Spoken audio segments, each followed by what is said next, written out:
Good morning. We're going to start the Planning Committee meeting for the Council.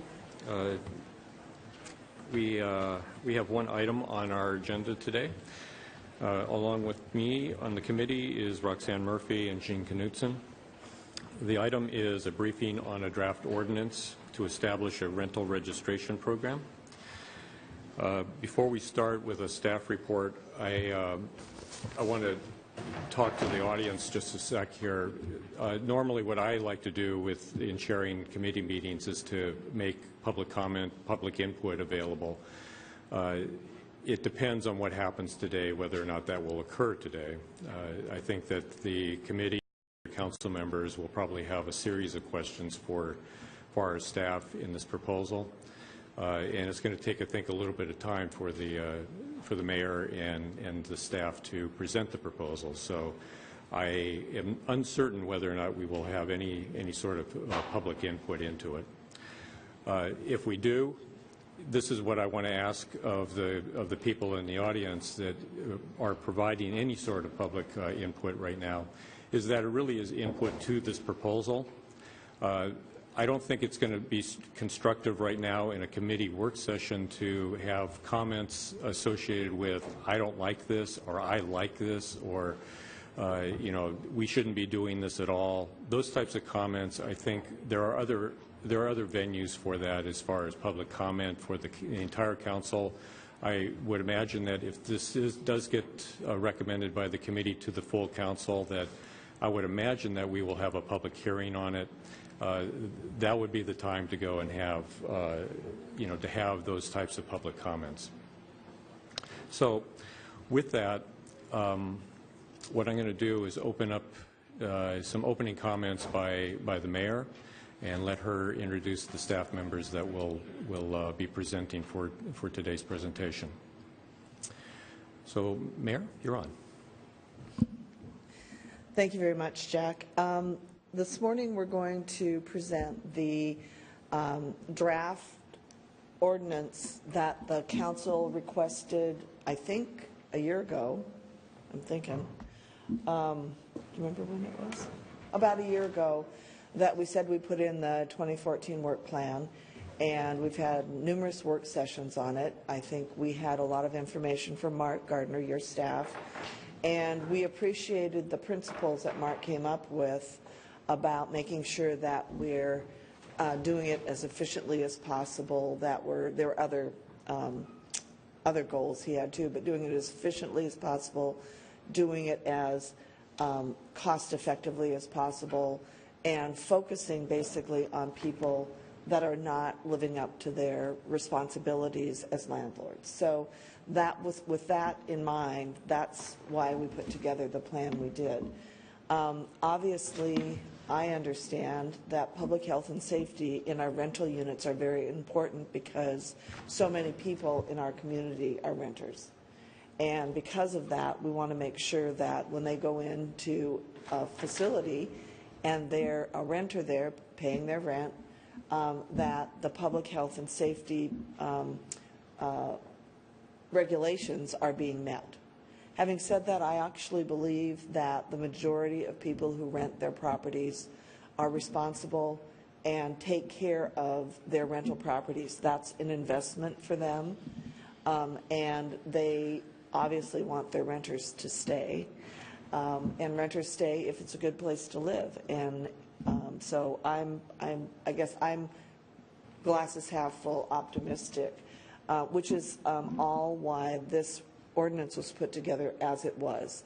Obviously, the council is the one that adopts ordinances, and so what I did is provide the framework that I believe I could support in a rental registration program, and then Jeff's going to talk about the details. And I really want to thank Jeff and Peter and the rest of the staff that's been involved in doing this. It actually is a lot more complicated than it looks, as with your conversation at the last meeting is very clear. So with that, I'm going to turn it over to Jeff. Thank you. Thanks, Mayor. Good morning, entire council, for the committee meeting. Jeff Thomas with Planning. As the Mayor just mentioned, Peter Raffato, our city attorney, is going to try out this morning a little bit, especially when we probably get into Q&A. has done and spent a lot of time helping draft the ordinance. It's in your pack. Just for a quick review for you and for the folks in the audience on TV, attached to the agenda bill in your packet is an actual draft ordinance that assembles a proposed rental registration program that we've worked with the mayor on over the past couple months. Council last talked about this subject on January 27th of this year. In addition to the draft ordinance, there's also a memorandum from myself to the mayor that was included in your packet.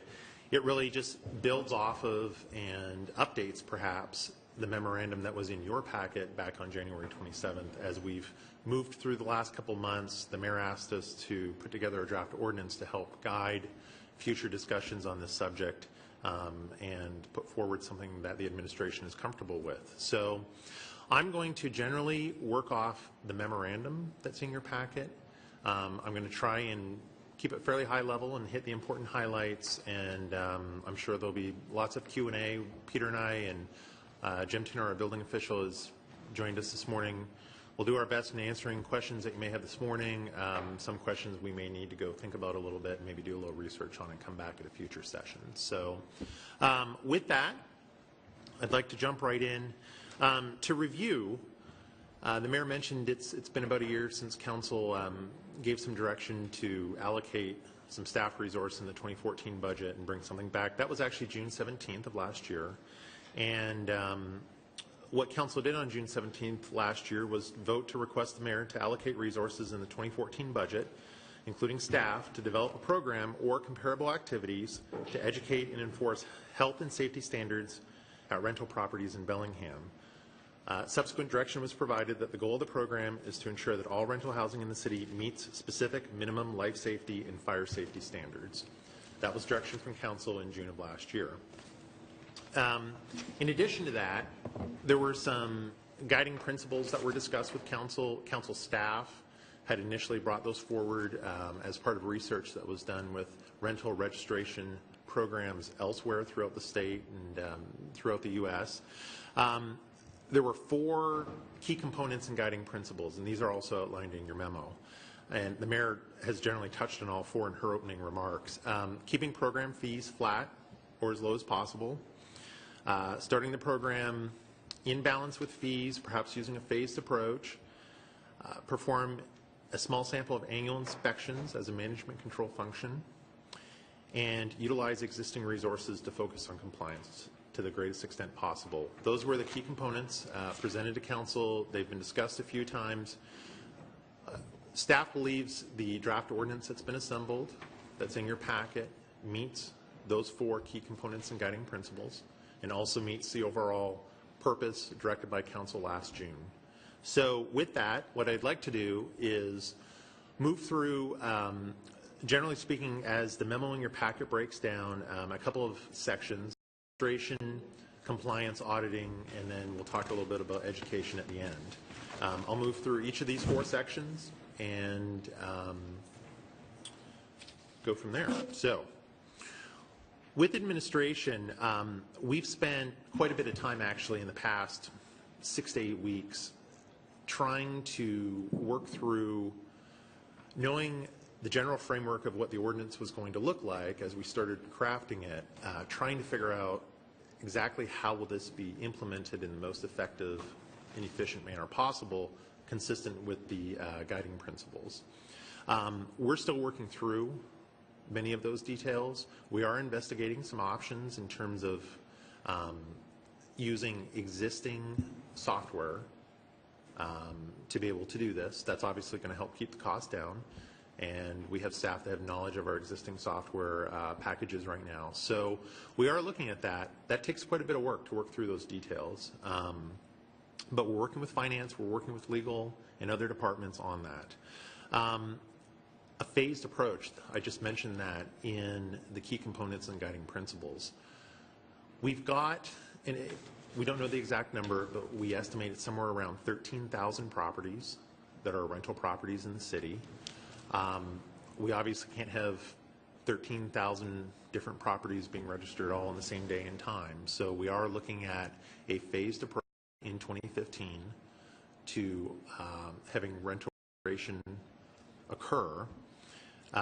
There's probably going to be some geography to it, splitting the city up into some sort of division lines, and then it's time to those geographic registrations occur. The general idea we're working off of is for all under year 2015.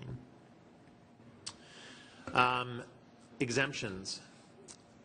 We've looked into our existing codes. We've looked at what other jurisdictions have done. Basically, all rental properties would be required to register unless specifically exempt by the ordinance. There are some pretty specific details in the draft ordinance about exemptions. I think the key one that attracts most people's attention is the one about owner-occupied properties containing 2 units. So if you own a property, if you're living on the property, and if there's 2 units or less located on the property, then you would be exempt from the requirements of this ordinance, this program. That's raised the question about, well, hey, what if someone has an accessory dwelling unit? Is that exempt? The answer would be yes. If someone has a legally established accessory dwelling unit, which would be then the way our program is set up, you have a primary residence and an accessory unit on a property, it would be exempt from this program as proposed. Who wouldn't be exempt? I mean, from with the ADU thing. Who wouldn't be exempt? And now, again, this brings up the concept of illegal ADUs. And if someone has an illegal ADU, are they exempt from this program?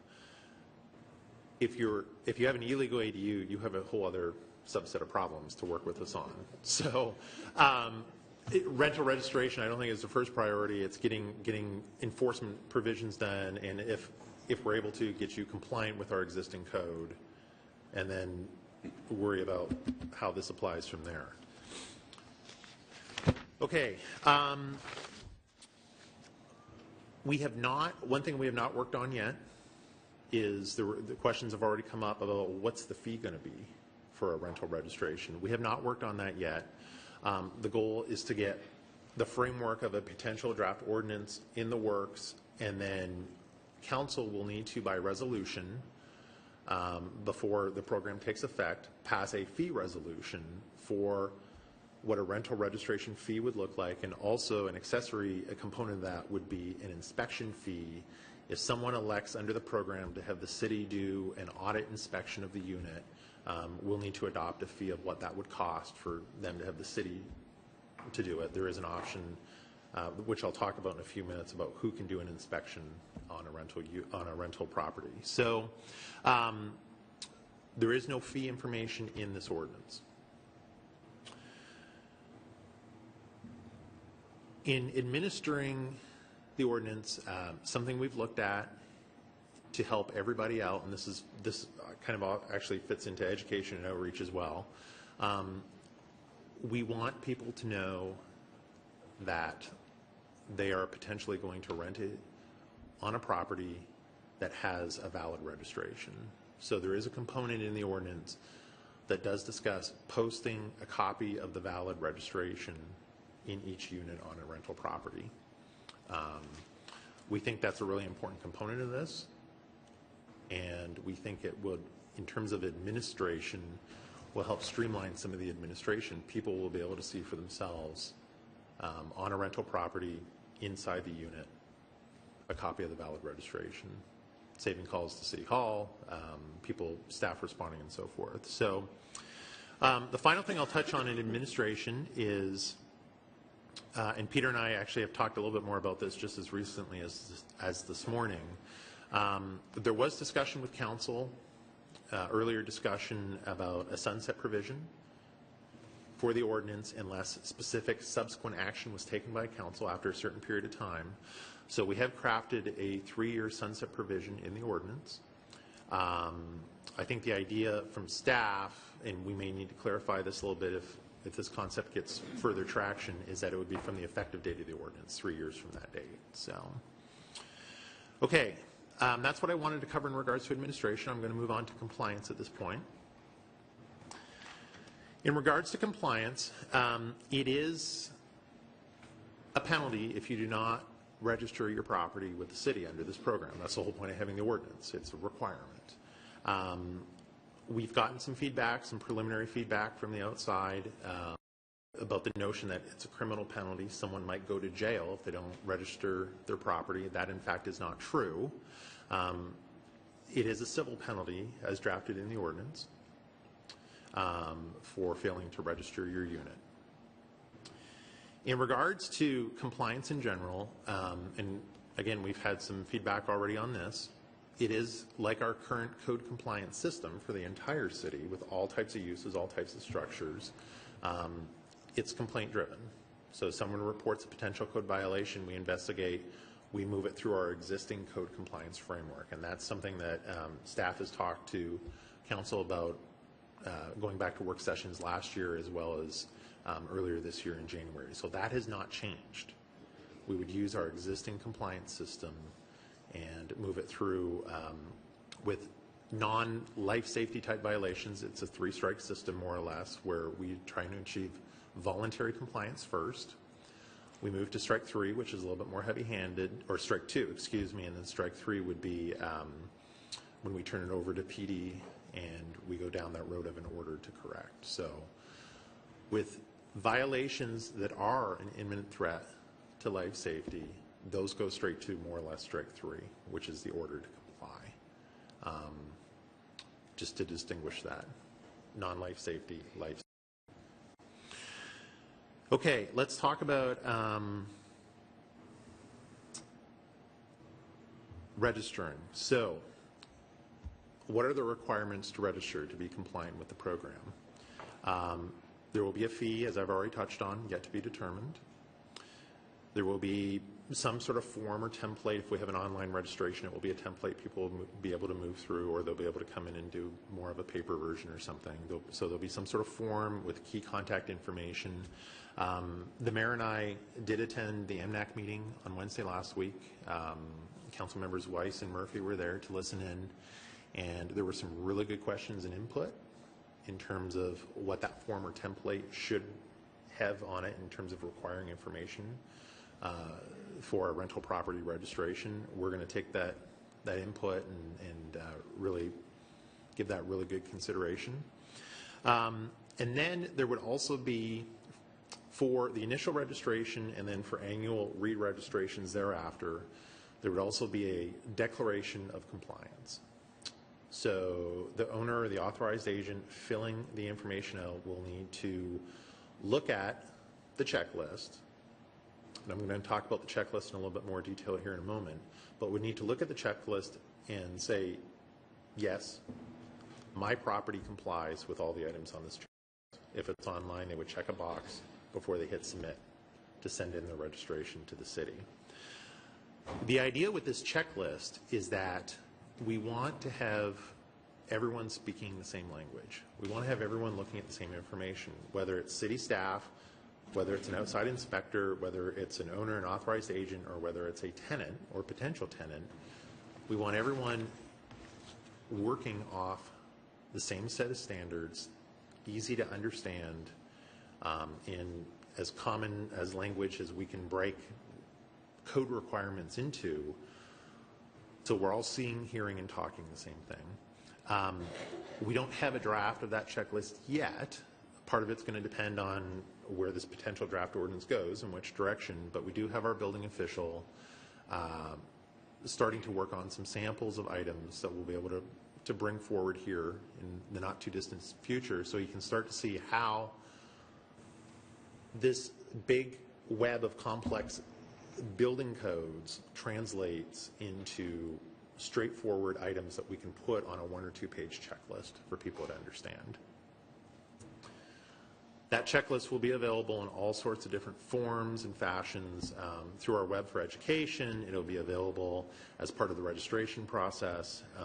It will be available during inspections. That's what inspectors will work off of for auditing and compliance functions. So again, I can't emphasize it enough. One checklist, everyone speaks the same language. That's what we all work off of. This ordinance is crafted so that, again, if you fail to register, the civil penalties for that. If we can't resolve code violations on rental properties, there are penalties. You can lose your registration as part of this program. That's ultimately, we've got a variety of means, I think, crafted into the ordinance for different sorts of actions and so forth, but that is a potential end result.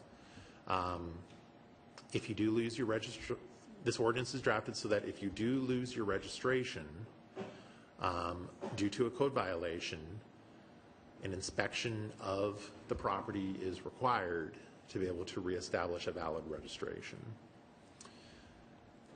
State law provides a couple of different mechanisms for doing that. Folks can employ an outside qualified third party, and we do identify in the ordinance what a qualified third party inspector is. There's some very clear certifications and qualifications that someone would need to have one of them to be able to meet that standard. Or people can have a city inspector do it as well. And I just touched on that with the fee resolution a minute ago.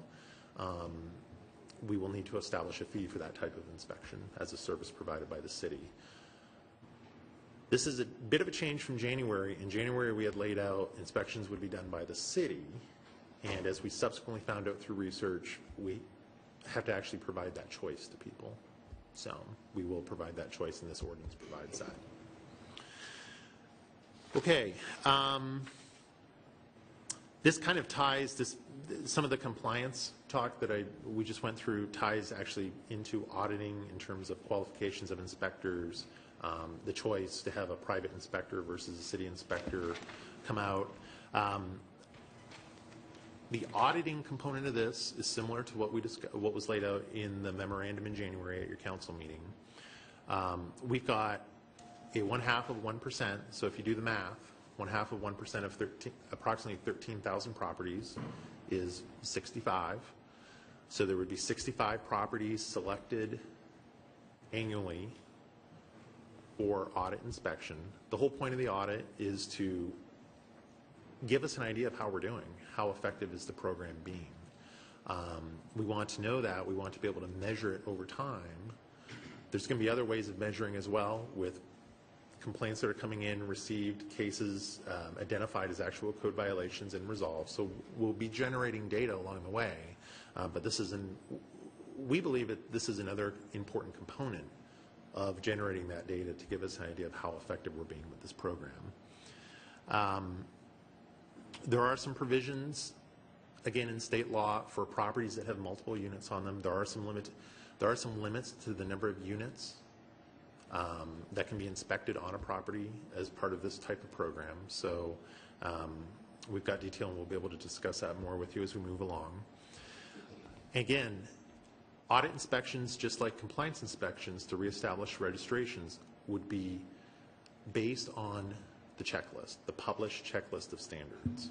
So that same checklist that I just spoke of a minute ago, the same universal language, that's what, whether it's a city inspector or a qualified third-party inspector, that would be the checklist that would be used to establish compliance and passage through an auditing program or, again, through the compliance program. In regards to education and outreach, we still intend that we would publish a valid list.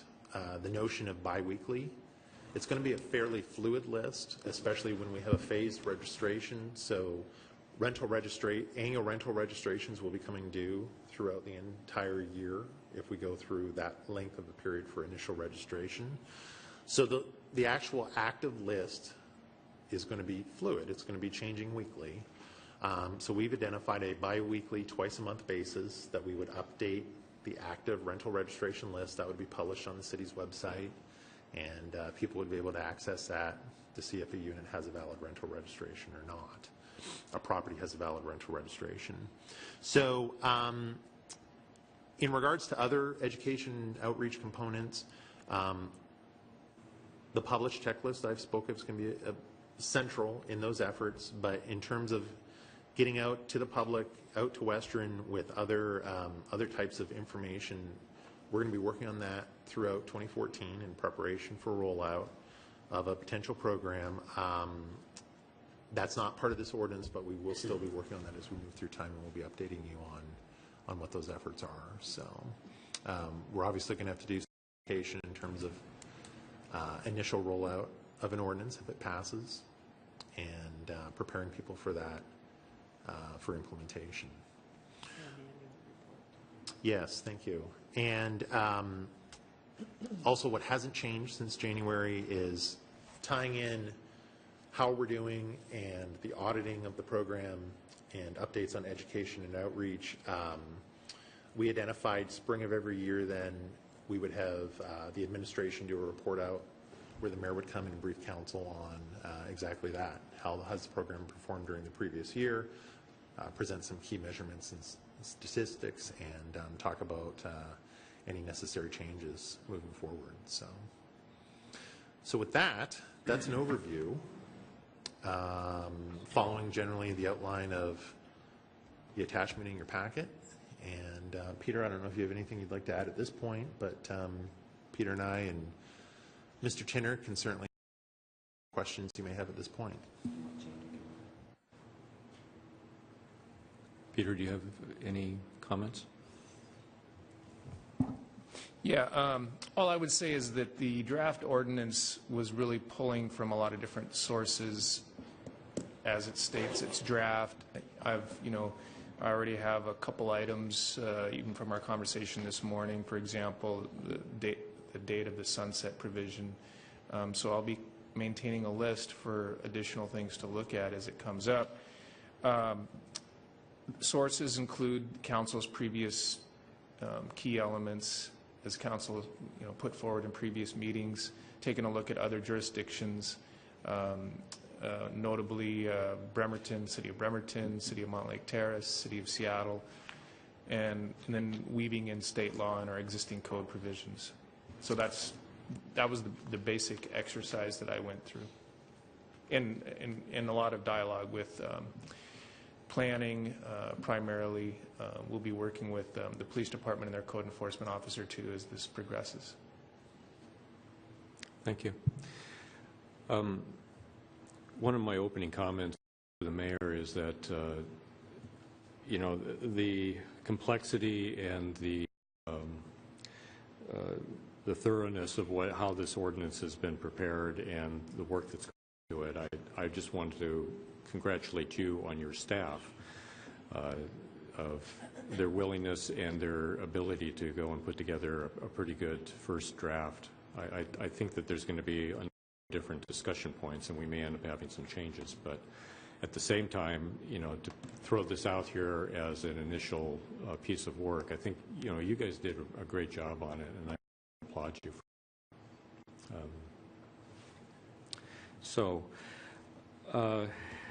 What I want to do is open it up to the committee to have any sort of clarifying questions on Jeff and Peter's report, and then we can get into maybe some of the more specific things. And then other council members, feel free to chime in as well. So, Gene. Yeah, I just want to echo what you said. I want to thank the mayor for coming forward with this proposal. A lot of us have been in this arena since 2002 talking about this, and this is the first time that I can remember that the mayor has come forward and gotten in the arena with us. So thank you for coming together on this, and I look forward to going through the proposal and seeing how we do it. But like I said before this started last year, it's really time to move forward or back away, because we have debated this issue for a long time, and I just think we need to either move forward or not. So I think this is an outline, just like the mayor said, and we can work this far. So. Okay. Roxanne?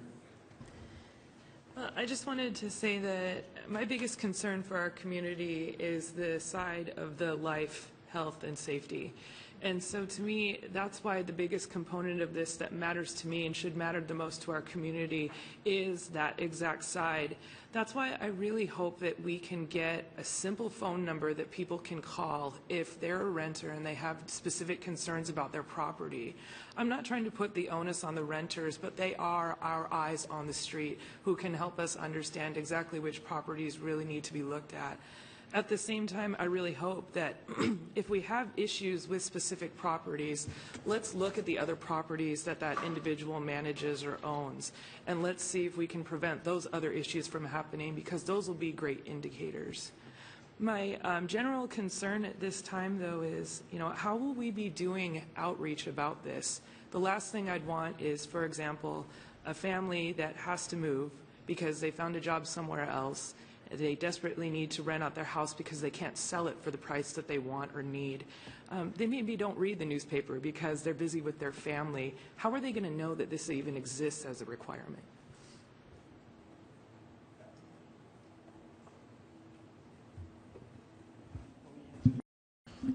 I think the short answer to that question, which is a complex question, we're going to need to, again, moving towards implementation, put together a comprehensive communications plan, an outreach plan that will have a variety of components to it. Like all city program services, certainly roll out or continuous programs that we move forward with, we have to the greatest extent possible, design a communications plan so that people do know about it.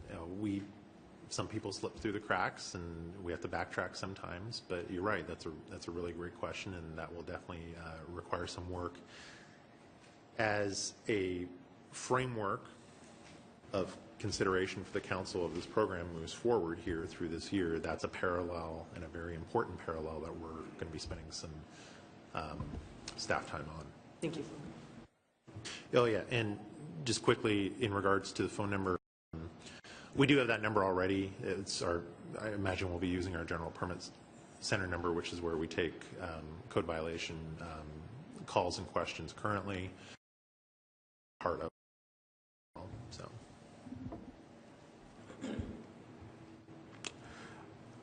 Michael? I too appreciate finally having something concrete to look at. And actually, there's one concrete part in there that concerns me if I'm reading. Maybe I'm not. In the definitions, it refers to building code, and the ordinance requires people to building code, and that building code is defined as everything in Chapter 10. I'm afraid that we've changed what we're doing. I thought that we were wanting to hold land accountable property code, but it sounds like we're holding to all building codes, which I hope doesn't mean they have to bring their building up to code. I think we could require that, and I don't think we want to do that. So have I misread? I don't want us. I know the checklist is narrow, but I'm afraid the ordinance is broad. Yeah, Peter Raffato, Legal Department. I'll start out addressing that, and maybe Jim Tinner might have some additional comments. But so the discussion was on the maintenance code, and as we looked at it more closely, one of the things you'll find if you look at the property maintenance code is there are references in that code to the building code, the plumbing code, and other codes that really fall within the umbrella of what the city defines as the building code in that chapter that you referenced. So if we're going to do this, we try to make it as useful and have the tools necessary to address those minimum standards that are outlined in those 13 bullet points essentially you see under the certificate of inspection section. So, but there are two things I think that address your concern. The concern is, are we dealing with the normal code requirements that you have when you apply for a building permit? The answer is no. But that's all addressed in the International Maintenance Code and the Building Code together. In other words, if you look and you have to read the code, those codes in there, and sort of in holistically in their entirety, you will not be applying something that isn't required of an existing building. So that is built into the building codes, using that as the general umbrella term. And secondly, if you look at the scope of the ordinance, it's towards the beginning, and the scope really addresses two things. It addresses the exemptions. So right now we're looking at Standards. starting at page 67, scope. You look at the exemptions. That's if you look at E, Standards. you're really looking at what are the standards that are going to be included in that declaration of compliance and the certificate of inspection. And you're really talking about a fundamental component that's included in the language. You're really talking about those conditions that endanger or impair or could endanger or impair the health or safety of a tenant. That is a theme that runs throughout the ordinance. So those are the standards that are going to be reviewed. So to answer your question, if we were just to reference the maintenance code, I have concerns that because that code references other codes, we may lose some tools that are just to address these minimum standards that I think are part of the general discussion. And there are built-in safeguards to make sure that you're not going and trying to apply something that's subject, for a building, an actual construction project, you're not applying those same standards to existing buildings. Okay, I just want to be clear that I don't want to support anything which creates new requirements or new obligations by renters, that all we're doing is trying to find a better way of enforcing existing ones. As we say, actually just focus on subset. If you're telling me we're new requirements, that's what I'm here.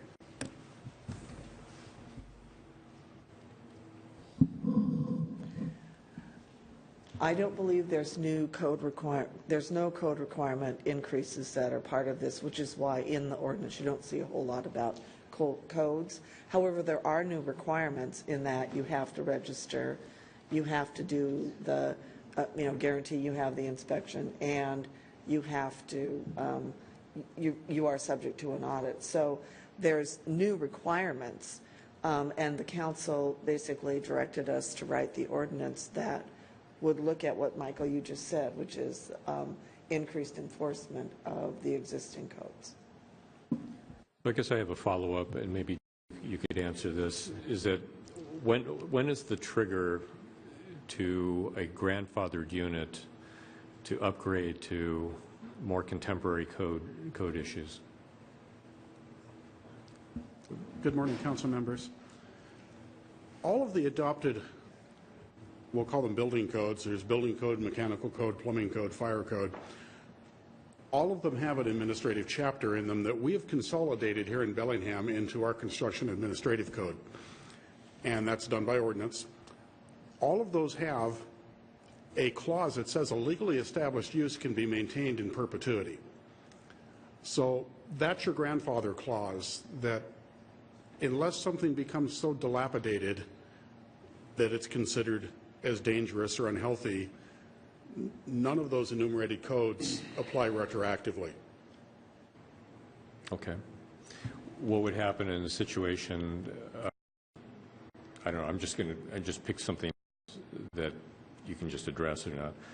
For instance, if aluminum wiring is such that that becomes illegal to have that, and then we are, because it's just determined that that's so unsafe, and you come across through an audit inspection or a complaint-driven inspection, we see there is aluminum wiring. What happens in a situation like that?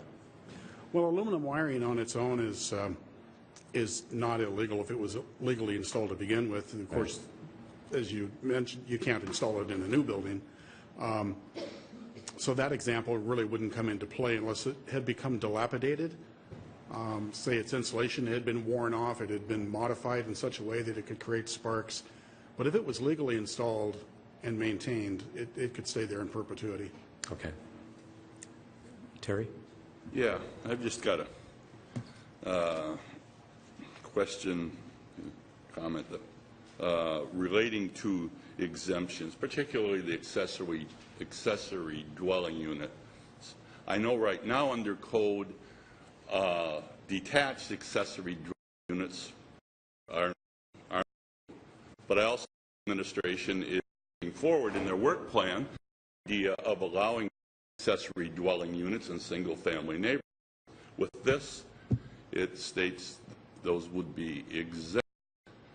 And with that, I got a real problem because it's a separate dwelling unit from the main house or whatever that you're renting, so you're renting out a separate unit.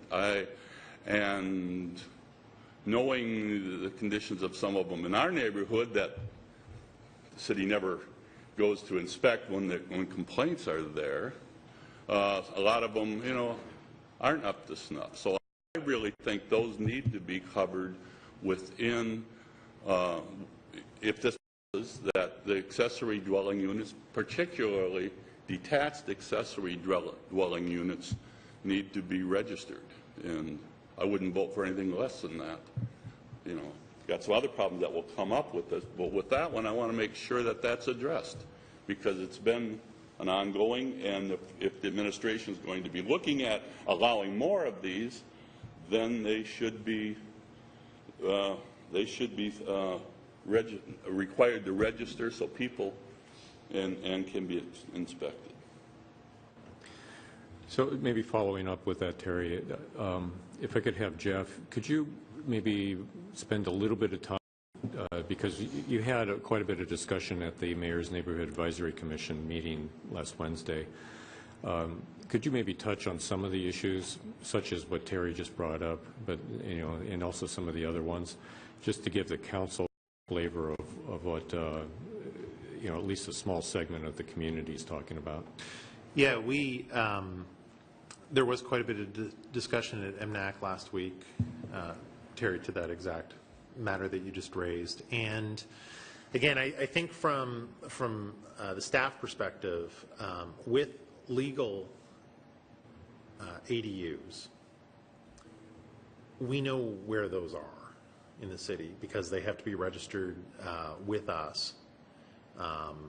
There is an annual renewal, kind of like in the same vein as this particular program here, a declaration that the criteria for a legal ADU are still being met, and that's something that the planning staff actually we have a same type of administration type program for those where we send out that declaration to those property owners annually, and they send it back, and we do that. We maintain that list. What was discussed, and a really good request that came up from one of the folks at the MNAC meeting last week was, hey, well, it'd be great if, that's great that you've told us that you know where those are, do a better job of conveying that information out to the public. And so that's exactly what we're going to do with that list, is make sure that's available on our website for folks to look up and to look at. And again, that list is fluid as well because we do have new legal ADUs that come on. Not a whole lot every year, but we do have some that come on the roll every year, and we do have some that, for whatever reason, drop off the roll as well. So that's something where we would be updating that list for the public regularly probably just through our city's website. In regard, so that was really, I think, the foundation for establishing that owner-occupied 2-unit exemption in this particular draft ordinance. Is there's separate requirements to have a legal ADU that already exists. We already have that existing roll call of where those are. We already know about them.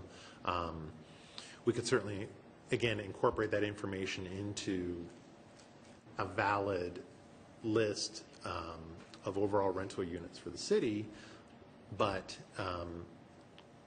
we did think that through when we drafted this ordinance, and that was the primary reasoning for saying, hey, we don't need to double dip the legal ADUs by having them register as an ADU and then register as a rental property as well. It was our rationale for thinking it through. I think it's certainly a point of discussion for the city council. So, Roxanne? Jeff, forgive me if you went over this in your initial discussion, but I'm just wondering, for the checklist that we hope everyone will comply with, which organization or individuals would help us author that so we can get more buy-in for that checklist? the checklist would at some point here during this consideration process, the council, a draft checklist would enter not as part of an ordinance, but like you've done with other legislative matters where you've passed an ordinance on a certain subject, and then there's other thing in documents that review, and you end up voting on to approve or voting on to just say, yes, that's generally the direction that you're headed now. Mayor, direct your staff to implement the ordinance, and the checklist is part of that. So we'll be sharing that information, again, as we start to further develop it over time. Peter Raffato, Legal Department. Just want to add to that, and I think Jeff mentioned this, but just to keep in mind that the checklist is going to be based on existing code. It's not giving the department some authority to create standards that don't already exist. It's based on existing code, and in anything that's developed, whether it's a rule or a checklist under this program, has to be consistent with the ordinance, which has some parameters with it. Michael? On page 71 of the packet, there's a section, it's on the certificates, and part B there has 13 things enumerated. It kind of like a draft list. What it's intended to refer to minimum floor area standards, minimum sanitation standards, minimum structural standards, heating standards, minimum ventilation standards. Is it check kind of follow those 13 points? I assume they would. Jim Tinner again. These items are all addressed in the International Property Maintenance Code as minimum standards, which is not as restrictive as the current building code. As an example, from the International Property Maintenance Code, all habitable rooms are required to have 3.5 square feet of window. The building code requires 8% of the floor area. So it does address things such as light, ventilation, room size in the property maintenance code, but it doesn't rise to today's contemporary codes because that would be too onerous on older buildings, and this is just meant to parallel that. Another example, laundry rooms under the building code require ventilation. They do not from the property maintenance code because older houses didn't have ventilation fans in the laundry areas. So this is meant to follow the safety and habitability concerns in the property maintenance code without invoking everything that comes out of the building code. Does that make sense? It does, but I guess I just want a more clear answer.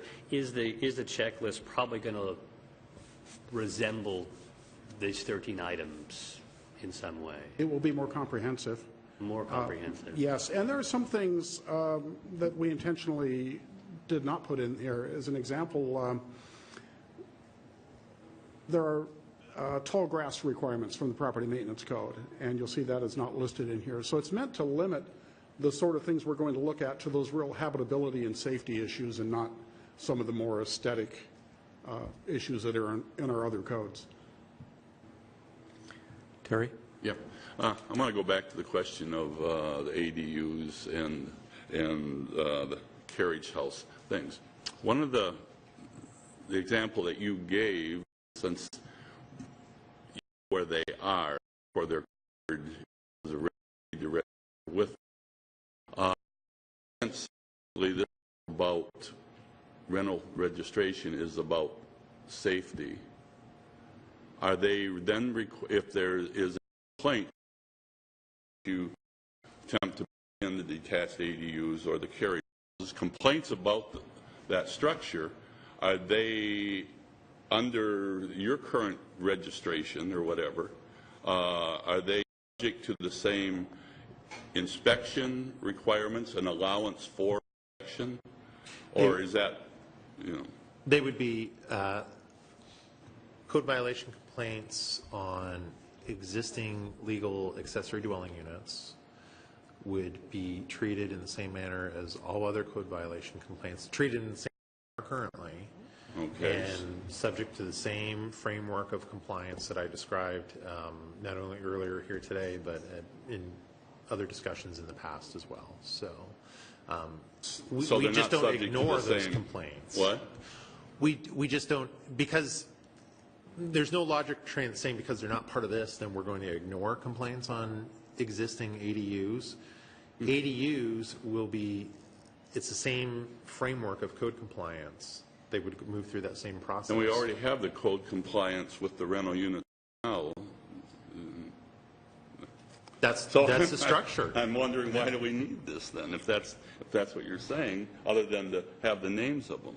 Because they're already, it's, yeah, And again, just to reiterate from Interesting. staff's and the mayor's perspective, that baseline of exemption was established based on, we know where those units are currently. They already have ADUs, legal ADUs already have a registration process with the city. but if we put detached in there, it gives one more legal way for you to be able to actually deal with those that are being rented out illegally and where staff doesn't inspect. So I will continue to push that they, if you're going to pass this, that they be included in it, the detached ADUs. Kathy, is it pertaining to this? Because I think the mayor had, okay, so why don't you go ahead first, Kathy? Thanks. Jeff, how many roughly legal ADUs are there in the city of Bellingham?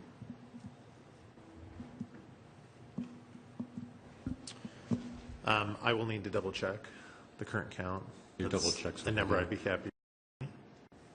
And then I guess there's how many are we consider and how many else are there?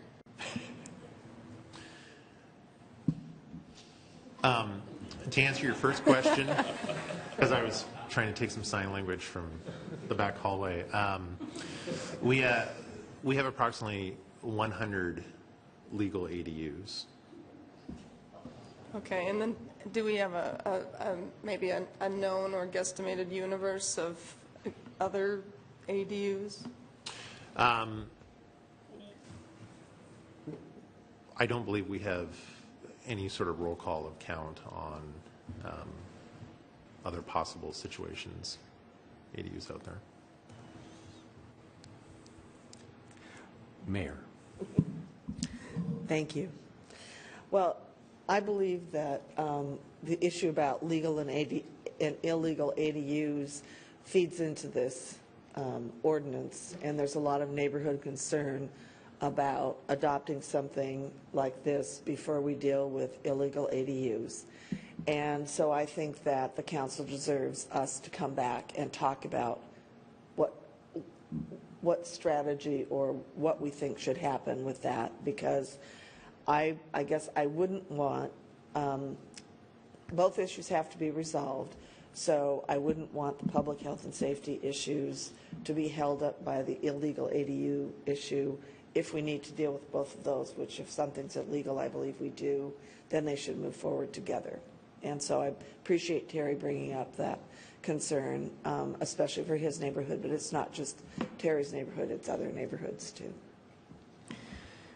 You know, I was hoping that we just have a general discussion, ask questions and answers, but I have a specific maybe fix for something like this that might resolve this that I want to put forward.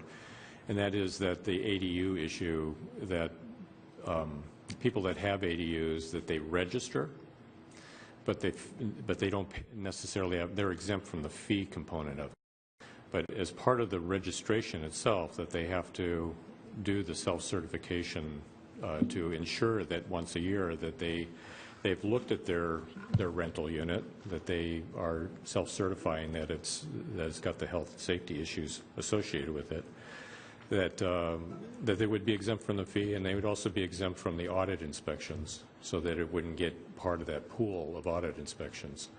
But as you mentioned, Jeff, that they would be certainly applicable to have a complaint-driven inspection associated with it if it was that bad. So to me, I just thought that would be one way of being able to address that, because just because it's registered as a legal ADU right now doesn't mean that they're actually looking at their unit on an annual basis to ensure that there's health and safety issues addressed. But by having included in this program, that they would be. So, I don't know, I throw that out there as a suggestion. We can see what happens. Roxanne? I have possibly a rhetorical question that might bounce back to all of us, but one thing that I'm thinking about is that if we institute this and then we find there are so many different code enforcement issues or property improvement issues, what happens in the scenario where we have a backlog and then community members may become upset with the fact that they're 6 out, they're addressing their property issue? So I just hope that's something that we can continue to think about as we develop this. I would think that the implementation part of that hasn't cemented down yet, because you want to find out what kind of program that we're going to finally adopt first before you start looking at the implementation and staffing needs. I would simply just add, at least at this point, our current code compliance system works on a system of, it's complaint driven, as many of you and others have noted at this point, and it also prioritizes within the actual received complaints itself. Imminent threats to life safety are higher priority than someone's not cutting their grass. So there's a framework within the framework. Okay. Michael? I think I want to get now into probably one of the most controversial aspects of this, frankly. I agree that the program needs to start small and that just do a sampling inspection as an audit function. My problem is that the ordinance is written to put a ceiling on that rather than a minimum on that. Right now, approximately 5 units can be inspected, 60 units cannot be inspected. It seems to me that what we do is move the other way around, put a minimum on it, say that we have to inspect at least this many for it to be a valid function. So if we happen to inspect 70, that's not a violation of the law. That's just a better sample. So it seems like that particular provision is written upside down and doesn't leave room for a reasonable sample. What if we want to do 100 a year? Well, the way this is written, that may be illegal. So I just think the cap is written upside down, and I think that needs to be looked at and changed. I just want to make it really clear that the staff wrote a framework to bring forward, and so, Michael, your questions, I think, appropriately are addressed to the other council members instead of staff, because staff is here to listen to your questions and concerns and make changes that you, as a group, might want them to do. So this isn't really, this isn't something, we're not stuck on this ordinance, this is what it has to be. We're bringing it forward to you so you guys can have a conversation about it. I appreciate that. And so this is one area where I do want to have consideration with the rest of the council. I think that's written upside down. I think we need to set a minimum so the audit function works, and with the understanding that the audit function will always be a small percentage of all the units. Right now, that cap, I think, basically kneecaps an audit program unnecessarily. Yeah, my concern with the 0.5%, that's, I mean, if you look at that, that's not even sustainable to the amount of new growth that will occur. I mean, the program's written up so that the first 4 years of new construction, they wouldn't be eligible for, or they wouldn't be in the audit program or inspection pool. Year 5, but if we look at year 5 about the construction of units done this year, it wouldn't even come up to 65. We would always be out, and at 0.5%, I know we were working out the numbers. It would take like 200 years to do all of the units, and that seems to be, I don't know, not a very good mechanism or a sampling target to go and hit. It seems like that's so low that we wouldn't be able to really address a lot of the issues that we see. I mean, I know that most of the units are going to be in full compliance, and and are managed, by people, but by property owners.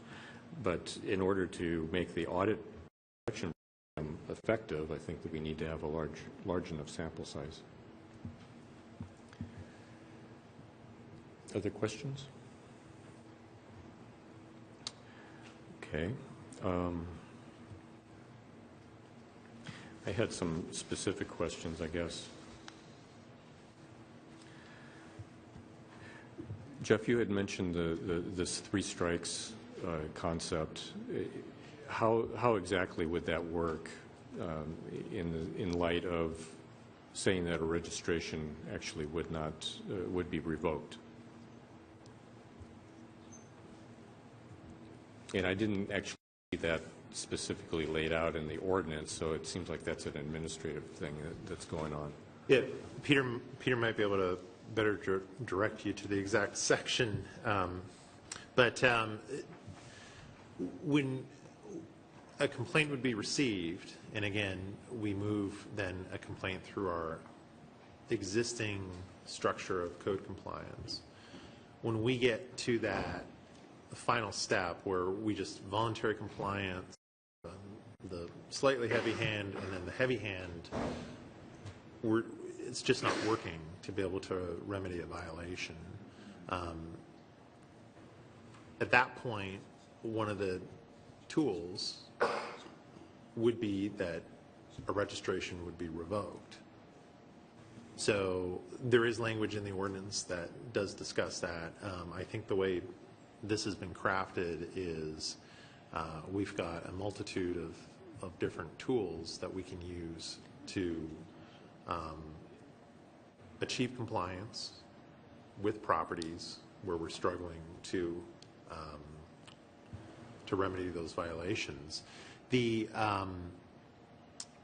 be able to reinstate a registration once it's been revoked, someone would need to go through the inspection process with the checklist and to submit that.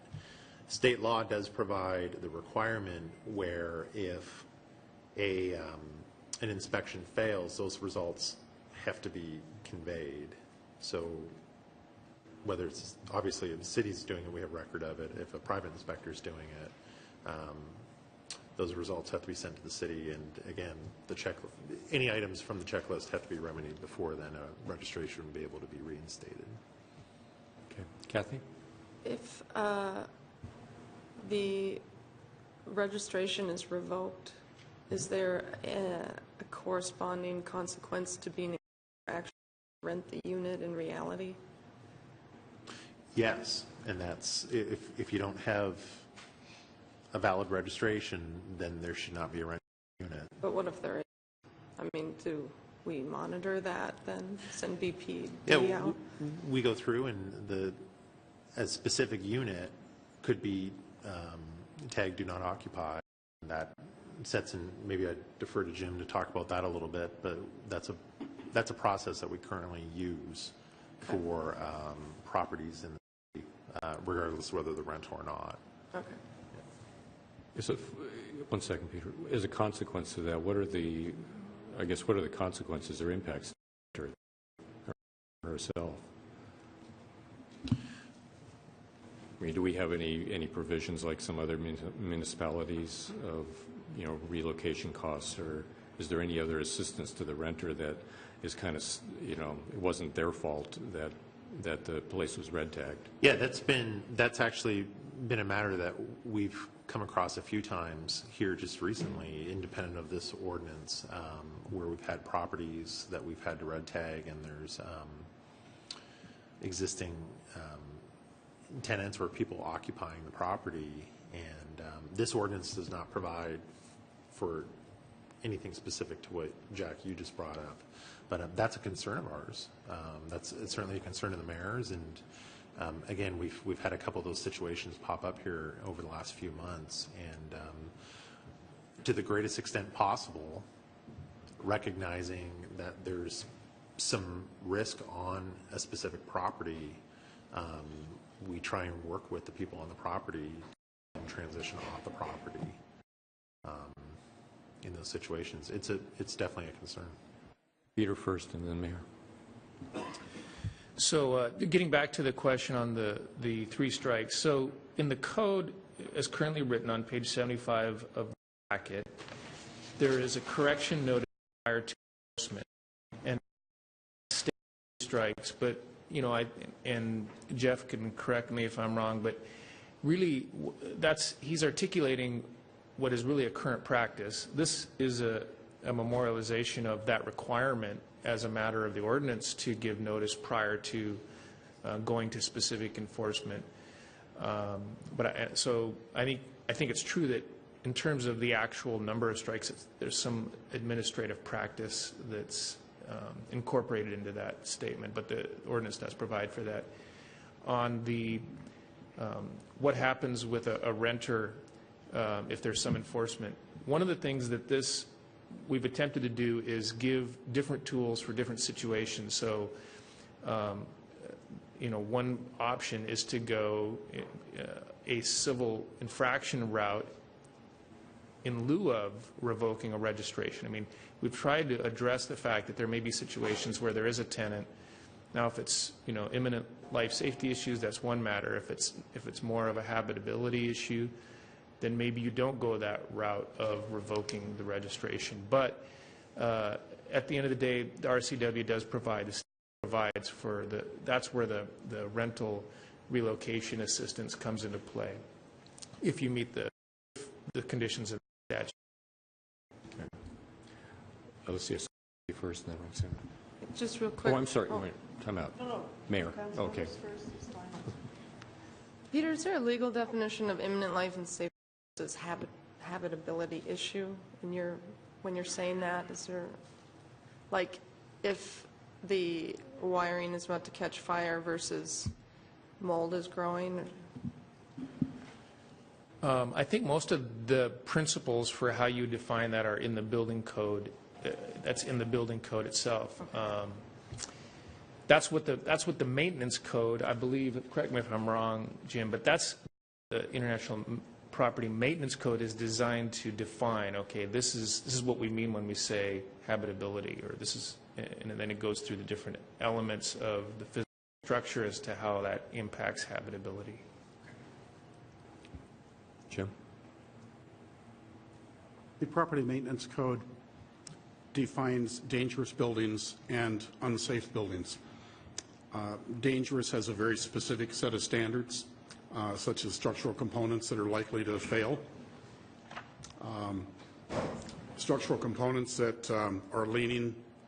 It's called Detroit plumb line structural. So we have some pretty definite definitions of dangerous. Unsafe is a little more subjective. Unsafe would not result in a condemnation. Dangerous would. Does that clarify it? Yes, I think so. And so I guess a question just for us to consider is whether we're trying to get at just dangerous or both dangerous and unsafe. Roxanne? I just wanted to suggest that in my previous work with these exact issues with condemnation, and then you have residents that are suddenly displaced, I've worked with departments that have created amazing partnerships with social services organizations, rental associations, so gets then other rental associations to get housing. So that's one thing that can help. Mayor? And Roxanne just described what we're trying to do in the city right now, which is when people cannot habit their house, or when we find homeless people that are homeless that are living in camps, etc. The city's direction now is that we've created a contact between the police department and social services, and that we give social services a chance to go in and help people before we undo a camp. Or in the case of, I guess, the most severe uninhabitable tract that was basically, I would describe it as a kind of a no running water in all the units, no electricity in all the units, no toilet features in all the units, and yet a significant number of people were living there within town, those people would be homeless because of the number if we would just go and shut the place down. So what we're doing is we're saying, where can people go? And if you have some other ideas about what's worked, Roxanne, I'd be interested in hearing those, because the resource is sometimes the problem. And we want to make sure that we have the resource available so we're not putting people out on the street.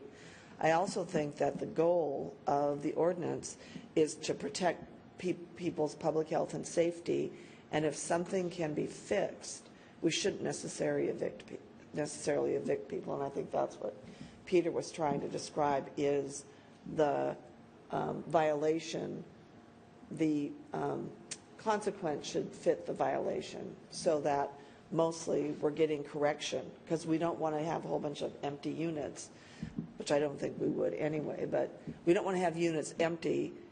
We want them all full and meet the checklist. I mean, that's the goal. So what do we do to make sure people can meet the checklist and keep renters in rental units in the city? Michael? We've sort of been dancing pretty close to an issue of an abatement fund. An abatement fund, if we had those funds, can be used for not just rental properties, but for homeowner properties too, where there is some safety risk, not just to the residents, but to the neighbors. How does the administration see an abatement fund relating to this specifically? How might we fund an abatement fund using of this revenue for an abatement fund? Because it would be really low, but if an abatement fund is a really important tool, we've got to fund it somehow. What is the thinking on that? Well, the staff recommended in the January meeting that it would be a good idea for the council to establish an abatement fund. So we've already recommended that. So if you'd like us to proceed on what that would look like or how it would be paid for, at that point we did not have any direction to go forward and do that. So that's up to the council. I envision that as being under a separate ordinance, because it's not just rentals. It's a bigger issue than just this ordinance. So we'd be happy in the budget, if you suggest that we do that, to come forward with some alternatives or some options for that. But that was a recommendation that we already made. And I thought we maybe had given clear direction to you to move forward on the abatement fund. But the question here really has to do with whether or not at this point you see any of this fee revenue would go into that project. I don't know. We haven't set the fees yet. And since the goal is for the fees to be low enough that it doesn't get passed on to the tenants directly, then I would suggest that there might be different, there may have to be different funds to use that for, and I'm sure that we can come up with some options for you. But I wouldn't, if we use this fee to use as an abatement fund that could be used even, for these or broadly, I think that we're having other people pay for somebody else's mess. I wouldn't suggest that. Right. So I guess onto a little bit different topic here. The state law says, as you mentioned earlier, Jeff, the state law mentions that inspections can be provided by the city or by choice by a private inspector. And inspectors are getting their own rates. Are you planning on just using the typical per hour administrative for a building inspector as part of this particular program? Well, as I mentioned in the introductory remarks here in this session, what we envision is that that's a discussion council will have to have, and that could be part of a fee resolution to set an inspection rate. Okay. If just doing a regular building inspection, what the rate is right now? Yeah, in our currently adopted fee resolution for permits, we do have other services on an hourly rate at, I believe it's $107 per hour. Okay. So when we have an example of how that would be applied,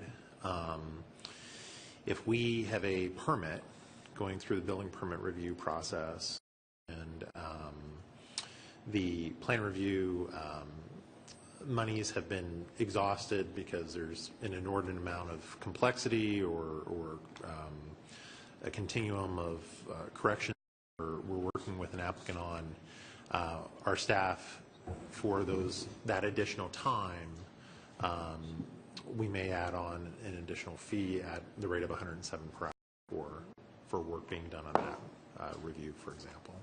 And if you're using that service for and you're going out to do an inspection, do you charge mobilization time? Is it like from the time you leave City Hall to the place? Is there a minimum? Do you do it in increments? Minute increments or tenth of an hour increments, or is it on the 1 hour whole segments? Required inspections, fees for those inspections are included in the cost of the building permit. So right, I'm talking we about don't bill additional separately. services. Additional services. It would be the time for the inspector. When our inspectors are generally out in the field for a substantial portion of the day, so it's not quite as clean as calculating it. Well, someone has to drive from City Hall to the site and then back to City Hall again, because we've got inspectors in transit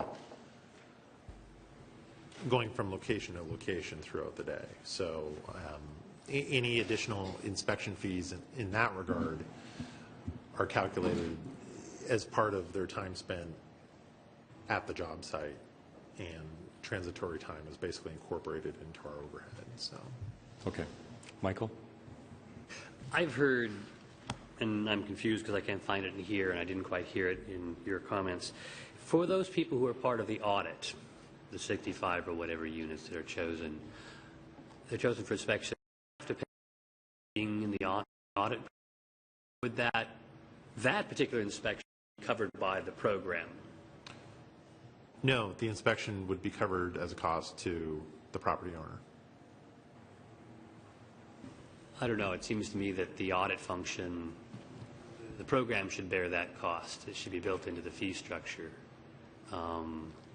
It seems kind of a little bit unfair if you happen to be one of the randomly chosen people to pay for that audit function. I think that should be a program cost rather than borne by the individual. That's my personal opinion. I would adjust the ordinance or whatever accordingly, or the fee schedule, however it goes. Kathy? Just along those lines, if, say, 0.5 to 1% of inspections were taken care of with complaints, would we also do a random audit? Say we did 65 inspections only on complaint-driven purposes in 1 year. Would we also randomly do audits? What I'm asking is, our complaint The audit is a audits separate contribute- function from compliance. So if we do a certain number of inspections on complaints, do we reduce the number of audited inspections we conduct in 1 year? That's not the intent of what we've put forward.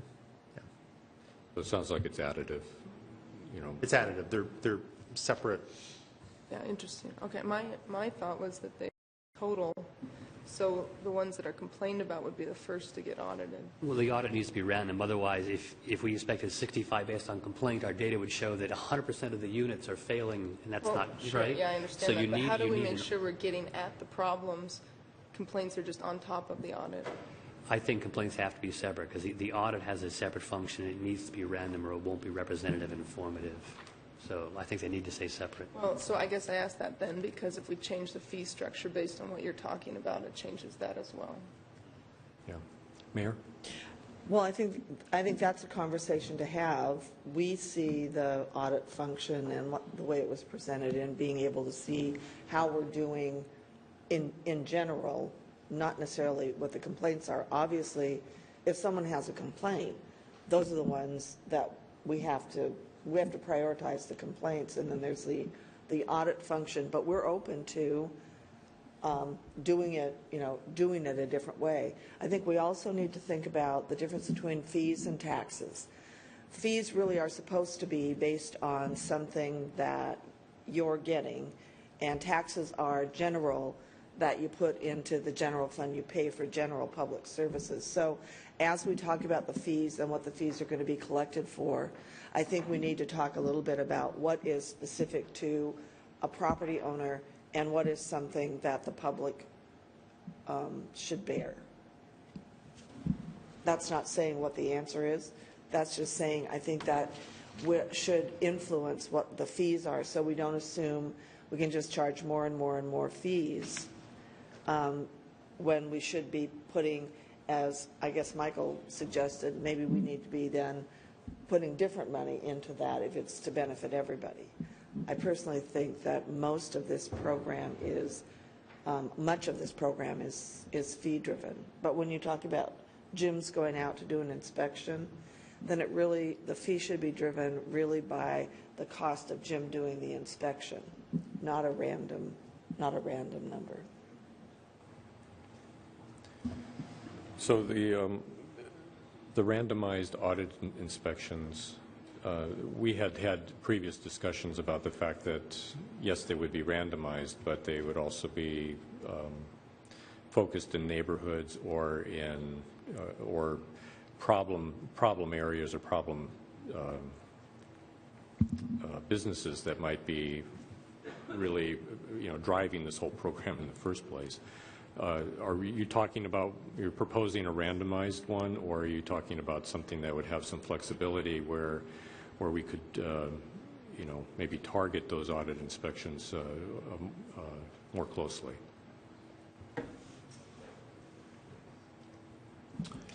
Well, it gets back down to the purpose of what it is. If you're really talking about an audit, you're talking about real random, where you're not assuming that we're going to do this neighborhood first or that neighborhood first.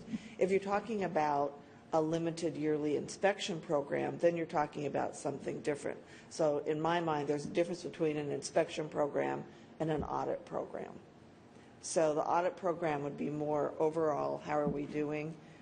An inspection program targeted to specific neighborhoods or places where we think it's a problem or complaints. I think, I can't remember which one of you said that, or maybe it was staff. We could look like 100% of the rentals or 90% or 95% if we're targeting are a problem, rather than what is the overall expectation, which I think I've heard almost all of you express that it's probably not as, it certainly isn't 90% of the 13,000 rentals are a problem. So there is a difference between an audit, and I think that's maybe why we proposed the audit, is because it was supposed to look broadly. If you want to target neighborhoods, that's more of an inspection program. But it would have a different function. Okay. Peter, I think you had a... Yeah, I just... Going to tell me I'm wrong. No, I just wanted to provide some more clarification on your question, Councilmember Weiss, about... I mean, I know that was part of the discussion before, and if that was a desire of council to try to make it random within certain parameters, we could take a look at that. I think that the most defensible approach is the way it's currently framed is for it to be just random. But if there was a strong desire to do that, we could take a look at crafting something that would be solid with respect to state law and the other parameters we have to deal with. I do agree that, I mean, the way it's written, it is written as, has kind of an audit component, but I do want to clarify that if those inspections are required and the certificate of inspection is not provided, then that leads to the potential remedies being imposed under the ordinance. So I just wanted to make sure it was clear that an audit inspection, if you're part of the sampling as a rental property, then you are going to have to provide that in order to get your registration. It's part of the renewal process. So it really serves more than one function in that sense. Okay. Michael?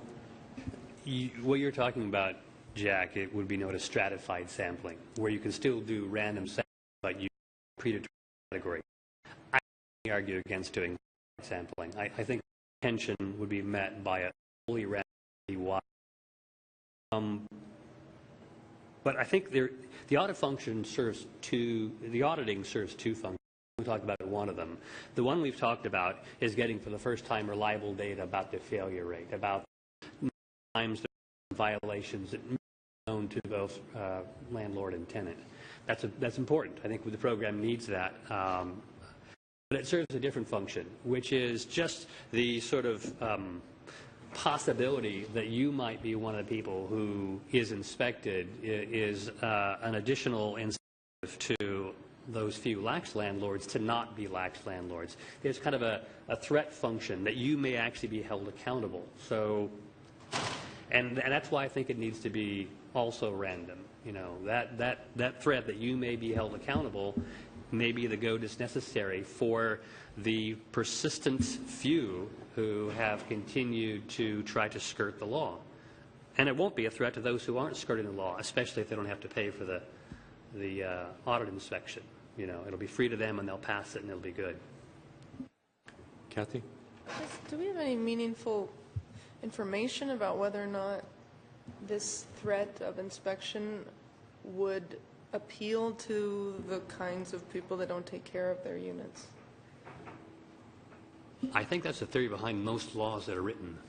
Yeah, but remember Seth used to say all the time 80% of people comply with law. When it's written, it's the 20% that you try And I to guess come up with. that's the reason why I'm bringing it up, is because, you know, with the IRS, you have a less than 1% chance of being audited there.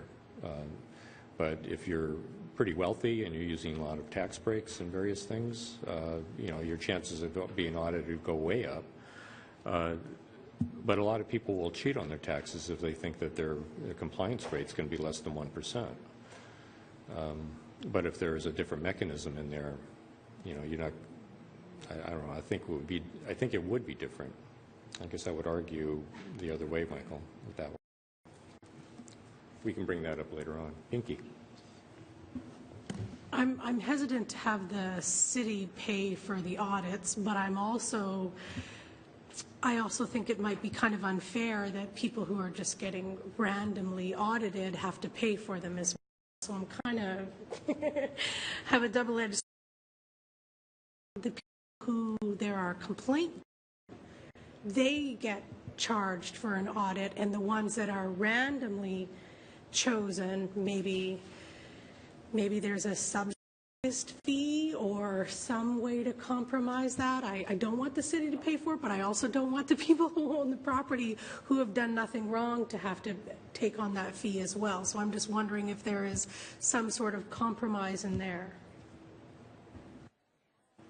Well, we can talk about it. I mean, it's Terry. Yeah, I suspect when we take this out to a public hearing, and I hope that will happen, that we hear a lot of suggestions from a lot of people about that could change the course of our conversation and areas to focus. So, either to do it before the committee or the council gets too far into this, that we have the public hearing and we hear from those that are going to be affected by this about, so we can, you know, target our questions and how we're looking at it. Just an idea. Okay. At this point, I think I'm going to call the meeting to a close. People in the audience, anybody listening at home, if you've had an opportunity to read the ordinance and have listened to this discussion, if you have any comments or questions or concerns about that, please send them to the council and CC the staff, and we will incorporate that into a future work session, which let's see, Jeff? Or do we have anything that you know of that's going to happen on the 5th at our next council meeting that will be taking a form of plan outside of this? Actually, not that I'm aware of at this point. Okay. So what we'll do is we'll have another work session and some follow-up questions and discussion at 30 on May 5th, Monday, May 5th. in this room. That is, Well, I'll check with legal. I think if we're going to public comment, I would prefer that we announce that might happen. We don't will, but so that a variety of people. you mean verbal comment? You mean verbal comment? Well, if there's going to be verbal comment, or if we want people to, send stuff into us, I guess you did just ask about written comments, but it's not really a public hearing. I'm not sure. I don't know where that line is between taking comments randomly and noticing that we want to hear from the public. So I might just check on that. I want to make sure nobody feels, or nobody is surprised we took public comment and then they didn't know about it, so they didn't come. Yeah, and I'm not looking at it as comment as much as public input into the thing that we're actually dealing with right now, the ordinance, and it would be input into the committee for deliberation, to take that information and deliberate on that. Well, there may be a lot of people that want to do that. That's all I'm saying. Well, there may be, and it's going to get into a question of time. I mean, as I've tried to do in the past with both this issue and others in the planning committee, is that you can have public comment or input into the committee depending on how much time is allowed. And we burned up the entire 90 minutes just dealing with this, but we may have some time next work session. I don't know. And the solution, Jack, might be on the agenda bill that we just say that that's a possibility. Sure. And that way people know. So, Marie, can you make a note to put that on to our next planning committee agenda piece?